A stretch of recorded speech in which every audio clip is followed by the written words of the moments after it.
I was on YouTube looking for a Ginkui review, and boom, I couldn't find one. Not a single one. So I'm like, damn, I gotta make one, you know?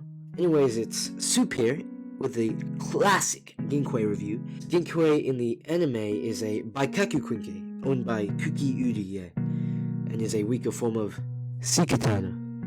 It's derived from Neuro, as you can see with the sexy Neuro heads. It's also referred to as Cancer, the Sikatana 2, and the holy shit, I'm dead already? In Rogul, its tier is SS and costs 400 million yen. Here are the moves. The click has been nerfed to a great extent, and its cooldown also activates when the E and R moves are used. The E is a dash that hovers a slight hitbox indicator in front of it that shows where the move is going to land, and after executing, the Noro heads stick out horizontal. The R is one of the key factors to my YouTube channel survival, and grabs opponents into the user with a Noro mouth. Also want to mention that the user is allowed to aim for the duration of the move. The F launches a sword into an opponent, and a massive Noro head stick out afterwards. The C is a flying Noro object that travels in an arc and deals as much damage as my simping career does to my wallet. Now it's time to evaluate both its functionality as well as its virginity. Now this weapon is renowned for its combos, so clearly it's going to work together very well. The R move places the opponents in one place, or even the E, and enables the rest of the combos. The cooldown is pretty high for the high damaging moves and lower for the low damaging moves, which makes sense because it's a combo weapon, so this is gonna be how it's gonna work. As a whole, it functions pretty well, as I've covered. The aggression potential is high, as you're going to want to drive the interaction and start the fights, you know? You're going to want to start the fights, the action, you know? Because if you don't chase down and take the ground, then you're going to get damaged from range and shards. Now, the script says that the farming potential is insufficient, but, you know, with the recent boss updates like Nishiki and Amon, I think that's bound to change, you know? The combos are great at dealing with these bosses solo and at close range, except for Edo. Edo is a completely different boss. It's on another level. Furthermore, clicking is fast, so the auto-clicking is pretty decent. Now, obviously, a close range weapon is going to be shit at dealing with Edo, but hey, you don't get this weapon to farm. You get it because you farmed. There's a lot of combos with this weapon. Here's the main one. I wouldn't recommend it, but if you want to learn Ginkui as a beginner, then sure.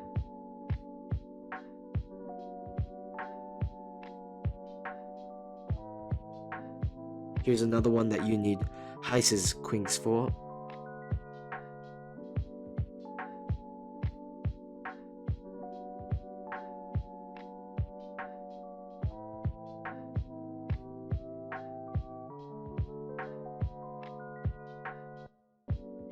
There's plenty of combos that you can get creative with, so go on ahead and experiment with it. The next part is to show the strengths and weaknesses of the weapon. The strengths are the high damage I was talking about in conjunction with the combos. Essentially, if you're hyper aggressive and close down ground as quick as you can, disregarding any damage that comes your way or any stuns, then you can probably get a combo or two in. However, this leaves it to a big weakness: passivity and regaining of ground, which are fundamental concepts in PvP. If you keep your distance away from the Ginkui and chip off damage, then you can probably win if you play it right, if you play your cards right. This is definitely magnified if you know how to regain ground through methods such as feinting, where you dash left and use your dashing moves to the right. Like, say you have Al, for example. You go forward to the left.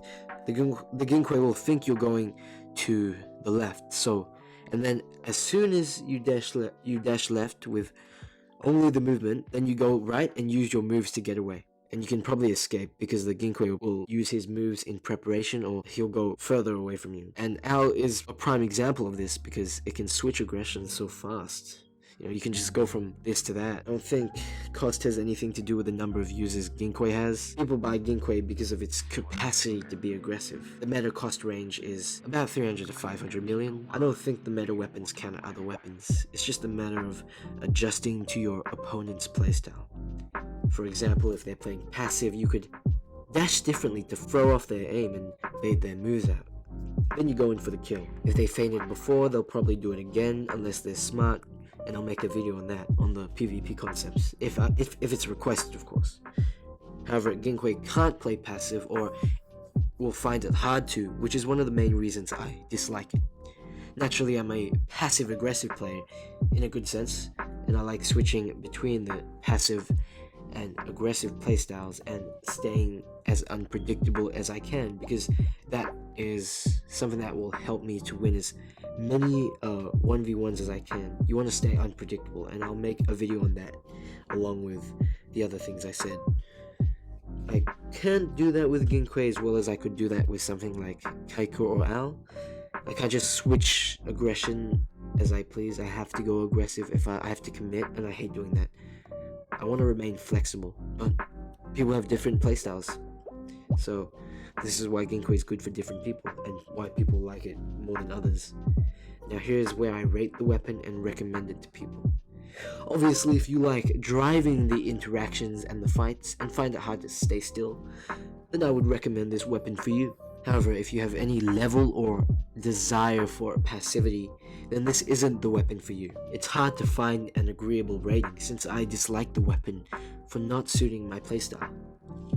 Overall, I would rate it a 8.5 out of 10 or 7.5 out of 10, one of the two.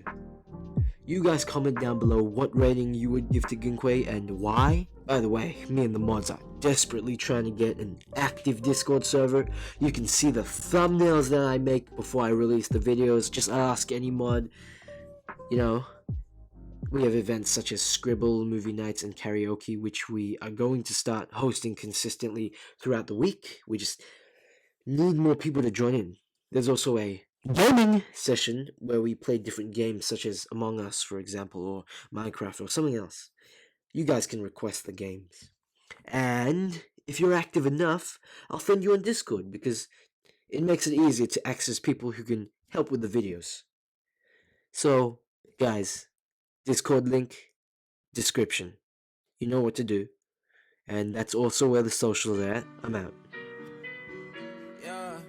I want the tats all on her face. I was gonna fuck with Shawty, but I can't. She only call me when I'm in the A. The body look perfect, we know that she fake. I want a couple million in the safe. It's hard to commit when these bitches get shaved.